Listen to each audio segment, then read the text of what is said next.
We are in the middle of this series that we are going through called Ephesians. Ephesians is a letter that this guy Paul writes to this church in Ephesus. And Paul was a traveling missionary pastor who spent a lot of time in the first century encouraging existing churches and starting new churches.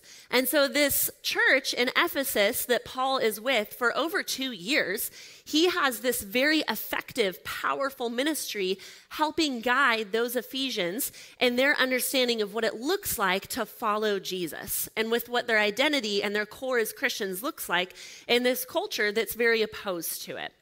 Now, much later, after these 2 years that Paul spends with this church in Ephesus, years down the road, Paul is imprisoned by the Romans, and during his time in prison, he writes a letter to the Ephesians, to this church in Ephesus. Now, we've already covered the first half of what this letter talks about, but today we're going to jump into the second half of this letter to the Ephesians. And Paul's going to start by talking about how Christians live, how they live, what it looks like, and what their identity in Christ looks like, what their identity in Jesus. Now, when we talk about identity, individual identity is a really big thing in our culture. We like to be uniquely noticed. We like to be our own person, to shine, to be known for positive things, to be noticed by people, and for people to think good thoughts about us. And so when people don't like us, or when people don't think good things about us, if there's something about me that I don't like, I want to change that thing. We often want to reinvent ourselves, to leave behind the old and to become a new me, to reinvent ourselves into something else. We see this all over in our culture. Maybe, for example, you yourself have gone through this, or you know somebody, typically it's a woman in a relationship. If the relationship ends, they'll cut all their hair off. Like, I'm a new person, I have a new haircut, it's a new me, I am not who I was when I was with that person. Maybe you've seen The Office before, so you might know this character, Andy from The Office. I know this is debated and controversial. I actually love Andy. If you've seen The Office before, you know this. If you haven't, Andy deals with some anger at work in the office environment, and he punches a wall, and he kind of freaks his coworkers out as he punches a hole through the wall. And so corporate sends him to anger management. And when Andy comes back from anger management, he comes back to the office. The first time he's there, he introduces himself to all his coworkers as Drew. He said, "You can call me Drew. I'm not Andy anymore. I'm Drew." And he tries to convince everyone in the office, he fails at it, to get them to call him Drew. He wants to leave behind the old Andy that dealt with anger. He's not that anymore. He's peaceful. He doesn't punch holes in the wall in his office. Maybe you've seen Parks and Rec before. Ann Perkins, if you have seen this before. Ann goes through all these stages of dating different people, and each guy that she dates, she changes herself, she molds herself to fit the personality of the boyfriend that she's with. She has she goes through Western phase, workout phase, all different phases. She changes her hobbies, her interests, even the way she talks to fit these different men in her life. And so you can see she's finally come to her senses. She's at a community garage sale and she's purging herself, reinventing herself, maybe coming back to her true self after all these different versions of who she used to be. Probably more well-known, all of us know the Cinderella story. In it, with just a flick of a magic wand, Cinderella has this rags to ball gown experience. She's reinvented into this version, the new version of herself, and even the pumpkin turns to this beautiful carriage that she goes off to the ball in. Now, not all transformations are bad. Some of them are good. Fitness transformation, that's a really big one that we see. We see something physically we don't like within ourselves, and so we physically want to change it, literally, through working out. Maybe you yourself, or you've seen other people curate a whole online persona that's different from who they are in reality. Maybe they're going through something really hard, or you have, and you want to project an image of yourself out into the world online through posts and photos and bios that reflect a different self. And lastly, maybe physically moving. Maybe you've done this, or you know somebody who's just had enough. I can't get away from this thing that I'm embarrassed by, or I'm feeling pain from. And so I'm going to physically move out of the city, out of state, to get away from that thing where I don't know anybody, and I'm going to get a fresh start. And all these things, some of them aren't necessarily bad things, like fitness is good for you. But they're always being used as a tool to cover some sort of thing that we're unhappy with, that we want to fix. Something that we want to fix within ourselves. And so we try to self-help our way into a new and better way of living.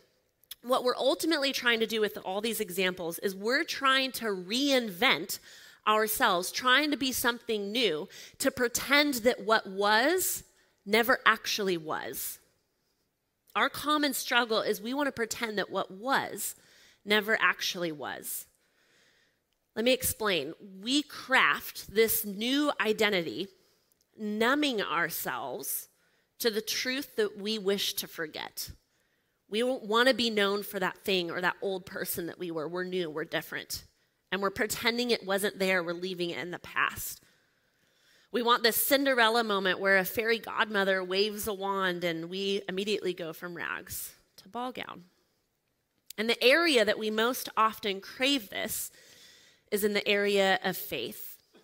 Maybe you've wondered before in your faith, how can I be less anxious?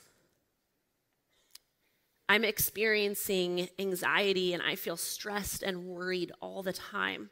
I wish faith or religion or following Jesus, whatever you want to call it, I wish it would just fix all of that. I wish it would make me feel secure. Or maybe you think, I feel really sad. I have trouble sleeping. I'm experiencing fear of going through the pain I've gone through in my past or having that resurface. And I wish that my faith would fix that. I wish I could feel deep peace and rest without fear. Or you've thought, yeah, I'd really like to finally quit that one thing that I know I shouldn't be doing. Maybe it's something I'm looking at on my phone or my computer, or it's gossip and bitterness that's leaving me feeling empty and sad after I badmouthed that person. Or it's this guilt or shame I feel because of something that I've done, or something that somebody told me I wasn't good enough because of that thing, that I'll never measure up, I'll never recover from that I'm a bad person. And we feel stuck now in who that person was, and we can't seem to step into a new me. And all these things, what we want is a new me. And I'm not just talking about sin stuff, like I am talking about that, but so much more. We all have insecurity deep down inside of us about something, about anger or fear, things we're embarrassed we've done. When we try to deal with these things on our own and self-help our way out of them, what we're trying to do is reinvent ourselves into somebody that ignores what once was. And we try to achieve on our own effort and merit a new me. And we often try to do it without God because we feel like we have to get that right before we can go to God. And so in this section of Ephesians that we're jumping into today, Paul is addressing that. He's addressing those things, the things that we want to change in an attempt to be a new me altogether. Ephesians chapter 4, verse 17 through 19. Paul writes this, "So I tell you this and insist on it in the Lord, that you must no longer live as the Gentiles do, in the futility of their thinking. They are darkened in their understanding and separated from the life of God because of the ignorance that is in them due to the hardening of their hearts. Having lost all sensitivity, they've given themselves over to sensuality so as to indulge in every kind of impurity, and they're full of greed." Paul is essentially saying in this section, don't live like the world. The world's ways are revenge, manipulative power, selfish control, destructive anger, selfishness. And so Paul's actually going to go into this lengthy description, this long list of all of these attributes of what it looks like to live in the world's ways versus God's ways. And it's about 25 verses or so. And so it's too much to get into today, but I want to talk about what that list looks like in a few moments. First, as people, we've given ourselves over to these things entirely that are not of God. Here's how the Message puts it. The Message is a paraphrase the original text, and so it's not a translation, it's a paraphrase. So I just want to put that out there first. But sometimes these different paraphrased passages, these other versions, can help illuminate parts of the text that are helpful for us when reading. So here's how the Message puts it in Ephesians 4:17 through 19. And so I insist, and God backs me up on this, that there be no going along with the crowd. Paul's confident. The empty-headed, mindless crowd. They've refused for so long to deal with God that they've lost touch, not only with God, but with reality itself. They can't think straight anymore. Several years ago, I traveled with one of our global outreach teams to Mexico to partner with one of our nonprofit partners down there. That's the primary part of my job. What I get to do here is helping our church partner well and support our local and global nonprofit communities around the world. And so this trip was to Mexico. We were building homes for folks that needed homes. We were partnering alongside the local Mexican churches to do that. And we brought down about 45 people, and we were all ready and prepared. We were camping on this plot of land that the nonprofit owned. And we'd done this trip lots of times. I'd actually interned with this organization, so I'd had a lot of experience working with this nonprofit. What we weren't prepared for was how cold it was going to be. Now, when you think Mexico, you usually don't think cold, but it was during spring break, and it rained almost every day. And there was wind, and we were camping, and the shower situation was 4 walls that this nonprofit had built with no roof, so it's just open air exposed. And you have tap water and buckets. So you can either take a bucket shower with cold tap water, or you would have brought a solar shower, which for my non-camping folks here, it's this bag that you put out in the sun that's usually black, and it has, the sunlight warms up the water inside, and then you can hang it up and you have a warm shower after the day. Well, it was raining all week, so our solar showers were toast. And nobody was super thrilled about taking a shower in the rain with the wind after a tiring day on a construction site. And so needless to say, 3 people out of our team of 45 took a shower all week. And we had layered deodorant day after day. Some of our youth team members they didn't even know what deodorant was, so they had a whole different issue. We had, same repeat wear construction clothes that were damp, being reworn each day from the rain. We were camping. We all piled in after a week of mixing cement, of building this house together, of not showering. We piled into these vans and waited in the borderline for 3 hours, and our vans reeked. Reeked. The air was pungent. But we had no idea. We were ignorant to our own smell. We were numb to it. We were, as Paul says, ignorant and had lost sensitivity to our own circumstances. We'd lost touch with reality itself.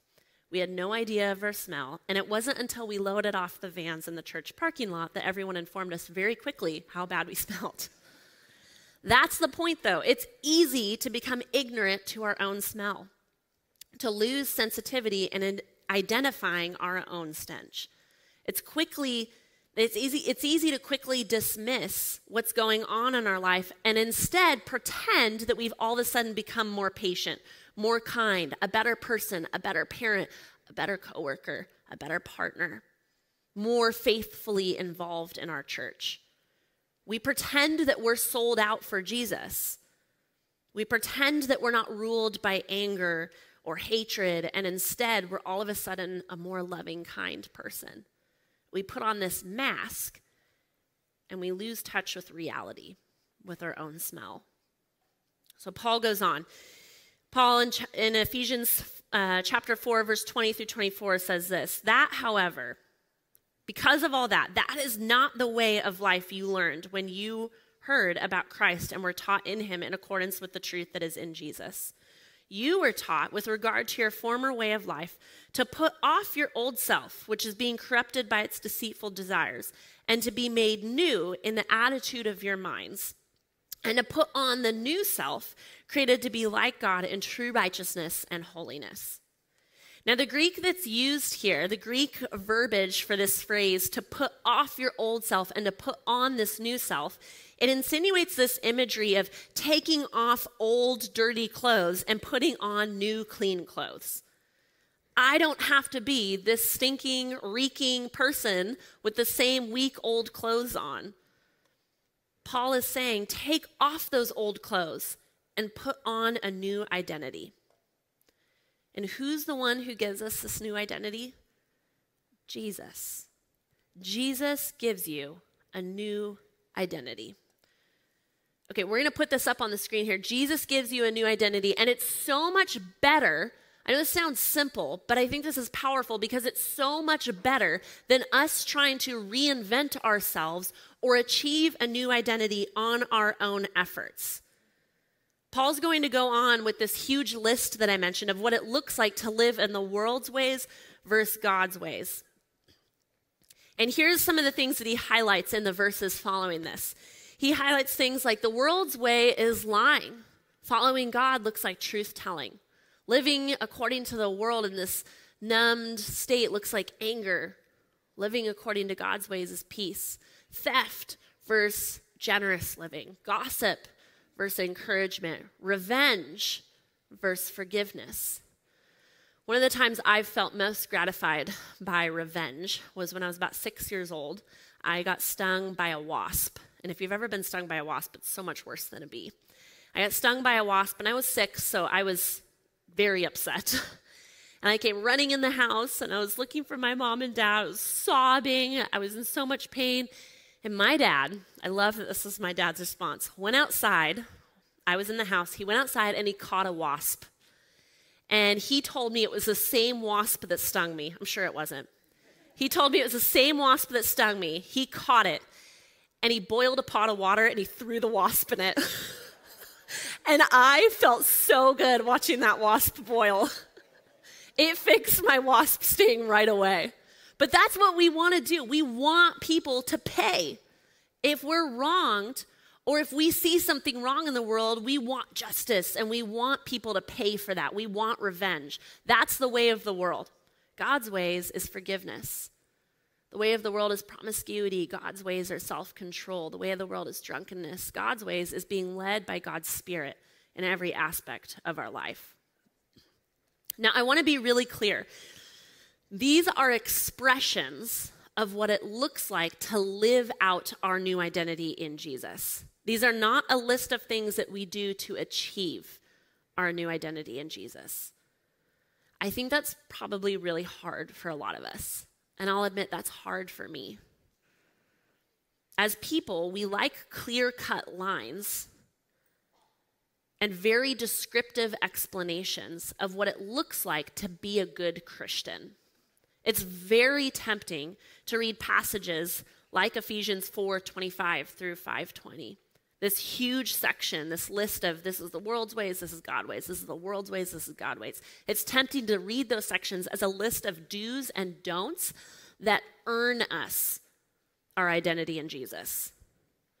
But we don't self-help our way into a new me, into a new identity in Jesus.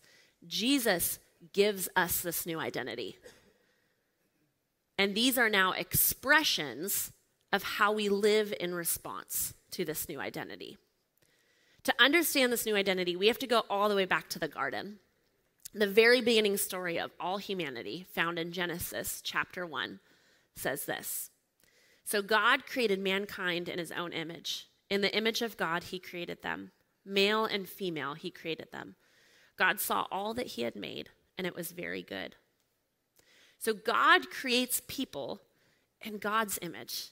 And because we're created in God's image, who is good, we have God's image inside of us, which is good to the very essence of the word.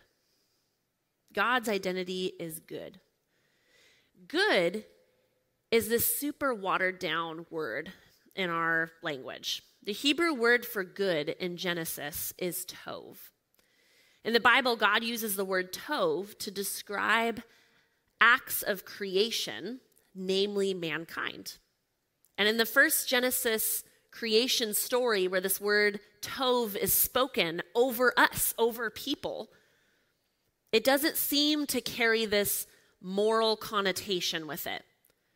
good does have moral connotation with it. That's a part of the word.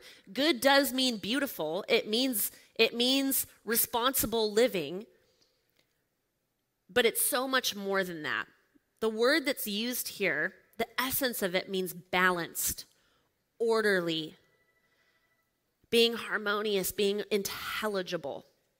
And so when God creates this good, ordered creation, we're a part of that. We're a part of God's good, ordered design. And God looks at us to our very core. He looks at you and says, you are good.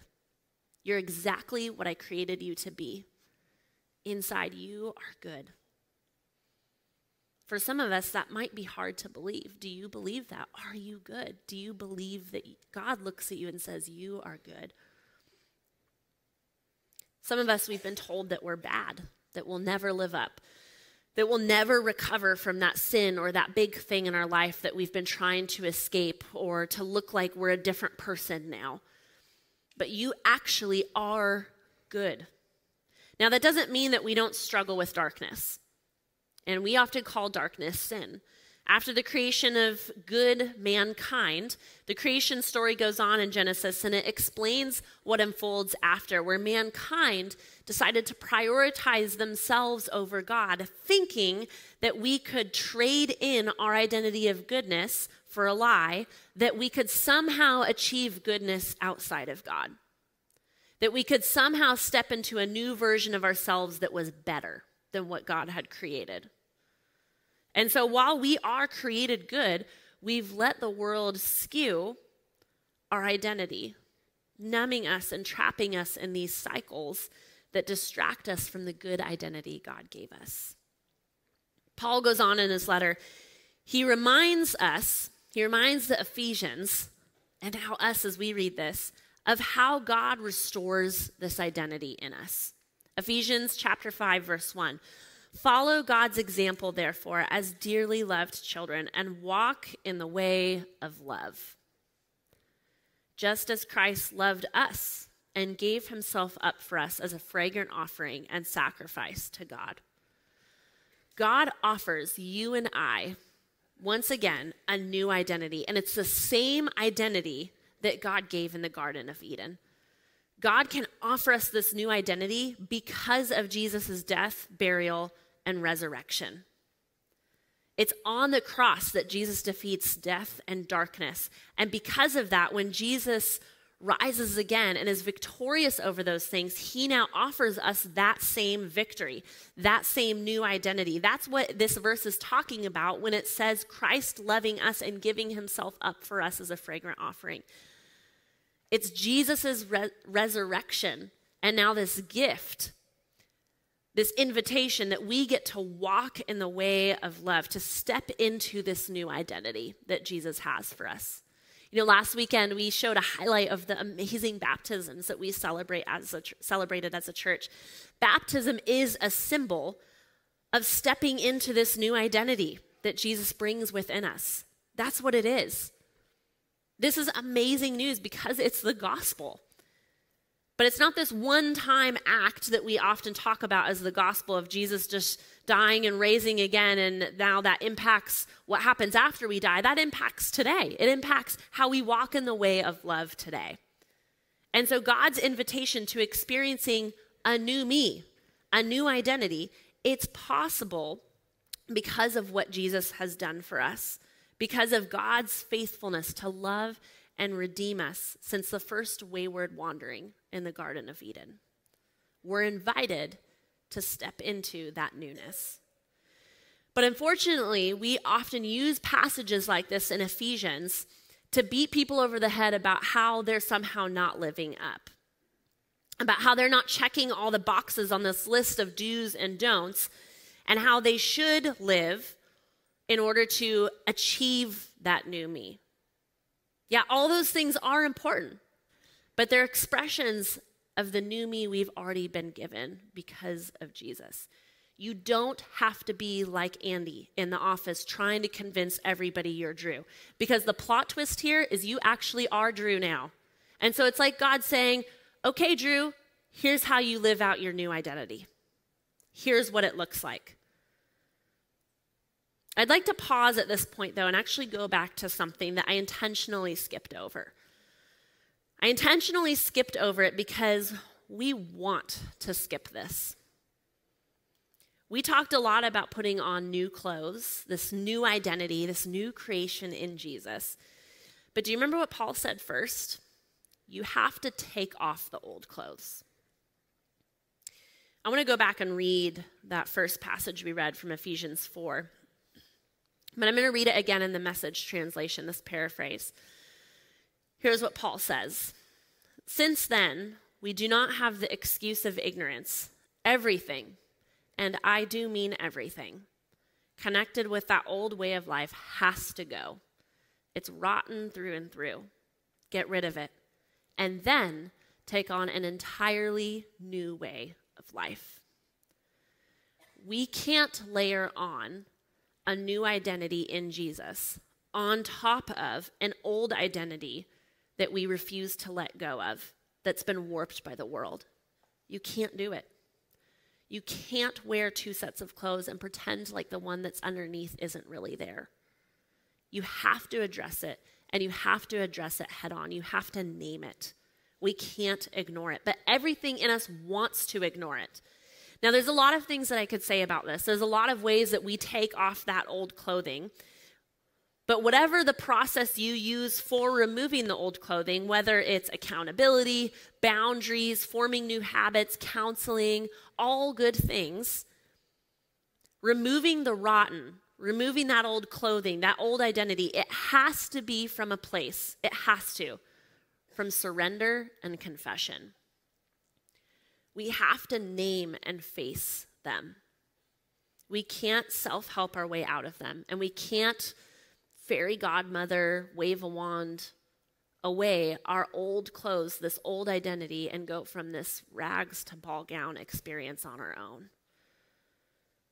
We can't pretend something away that's been warping and twisting our God-given good identity. You have to name it. And so I want to put these two reflection questions up here to close out on. What is it that you need to name? And who might you need to name it to? Now, I know this feels a little bit confession-ish, especially for my friends here who've maybe come from a Catholic background. The practice of confession is really hard. It is.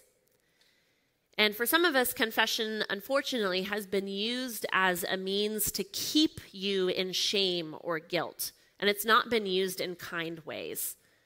Or it's been used as a Band-Aid to just, this is what God requires of me, and now I'm moving on. But I think for a lot of us, this practice of confession is maybe a lost spiritual practice that we don't emphasize because we don't like it. I first started getting really serious about this. A few years ago, I went through a group here in our church called Reading Scripture in Community. And we were reading another letter, just like Ephesians, another one in the New Testament called 1 Thessalonians. And in 1 Thessalonians, there's a line in it that goes something like, hold in high regard those who admonish you. Or in other words, keep people in your life, respect people, hold in high regard people who call you out on your stink, who call you out on your smell. Keep those people around you. You need them. People who are honest with you, people who can see who you are and see what you're struggling with. Keep those people in your life. When I first read that, I thought, I don't want people in my life like that. I want to push those people away. I want to let them slowly drift out of my life so I don't have to hear what they're saying. I'd rather be numb to that. But I found this really challenging and convicting, and so I started on a journey of finding those people in my life who would do that for me. And I found people who were kind, first and foremost, who were going to talk to me with kindness and gentleness, but people who'd also be honest and brutally honest. And so I found two women over the course of the last 2 years who would do that for me. People I'd go on walks with. One of them lives in Phoenix, and I actually just got to see her last week, so I most often call her. And there are these two women who I can come to and say, this is what smells in my life. This is the anger that I'm facing. that I feel when this happens, or I go home and I take it out on my family at home. This is the anxiety I feel because I don't feel in control and I'm struggling to trust that God does have a good plan for me. This is the lack of peace I feel and how it's keeping me up at night, and I'm having a hard time surrendering that. I haven't even asked God how to fix that yet. And it's those people in my life that can gently remind me that God has created me to be good, that I am good to my very core, and God loves me exactly, gently as I am, and now invites me to put on this new self. And it's people that can help me remind me of that, and then remind me how I can course correct. And so maybe these questions, who do you need to name it to? Maybe it's not a person. I know for some of us that sounds really scary. Maybe it's to God. Some of us need to have some real honest conversations with God. Maybe some of us haven't had those moments where we have this come to God moment and say, God, here I am. I'm hurting, I'm broken, I'm struggling. I want to rid myself of these things, but I don't know what it looks like or feels like to step into this new me. Maybe it's with God we need to have those conversations. What does it look like for you to name it, maybe to who to name it to, and to ultimately take those steps? Say, God, here I am.